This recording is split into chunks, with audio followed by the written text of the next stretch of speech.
Anantapuram urban కూటమి అభ్యర్థి దగ్గుపాటి ఈ రోజు ఉదయం రాణి నగర్, భాగ్యనగర్, వినాయక నగర్ ప్రచార కార్యక్రమంలో ప్రజలలో భారీ స్పందన వచ్చింది. అనంతరం ప్రతి ఒక్క ఇంటింటికి తిరిగి వారి సమస్యలు తెలుసుకుంటూ కూటమి అధికారంలోకి రాగానే అవ్వాతాతలకు 4,000 రూపాయలు పెన్షన్ ఇస్తాను అంటున్న దగ్గుపాటి ప్రజలు కూడా తెలుగుదేశం పార్టీ తిరిగి అధికారంలో రావాలని కోరుకుంటున్నారని, ఎమ్మెల్యే అభ్యర్థి దగ్గుపాటి ఎంపీ అంబికాను గెలిపించుకుంటామంటున్నారని దగ్గుపాటి ప్రసాద్ మీడియా ముఖంగా తెలియజేశారు.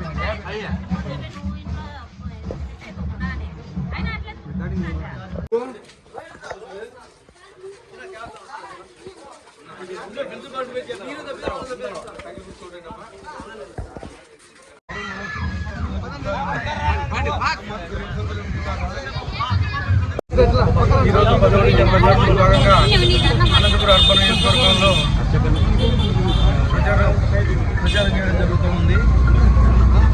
ఇక్కడ బ్రహ్మరథం పడుతున్నారు. కార్యకర్తలు చాలా ఉత్సాహంగా ఉన్నారు. ఎక్కడికి వెళ్ళినా కానీ, ఎవరిని అడిగినా కానీ వచ్చే తెలుగుదేశం ప్రభుత్వమే, నారా చంద్రబాబు నాయుడు గారు ముఖ్యమంత్రి అవుతున్నారని చెప్పి చెప్తా ఉన్నారు. మొన్నటి రోజున తెలుగుదేశం ఉమ్మడి మేనిఫెస్టో రిలీజ్ చేయడం జరిగింది. ఆ మేనిఫెస్టో ఏదైతే ఉందో అద్భుతంగా ఉందని చెప్పేసి ప్రజలు చెప్తా ఉన్నారు.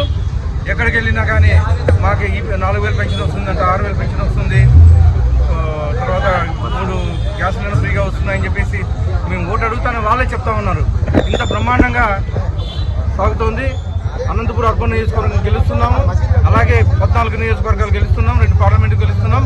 మా నాయకుడు చంద్రబాబు నాయుడు గారు ముఖ్యమంత్రి అవుతున్నారు. వాళ్ళు వృద్ధులు మీ దగ్గర ఏడ్చుకుంటూ మాట్లాడినారు, ఏం మాట్లాడారు సార్?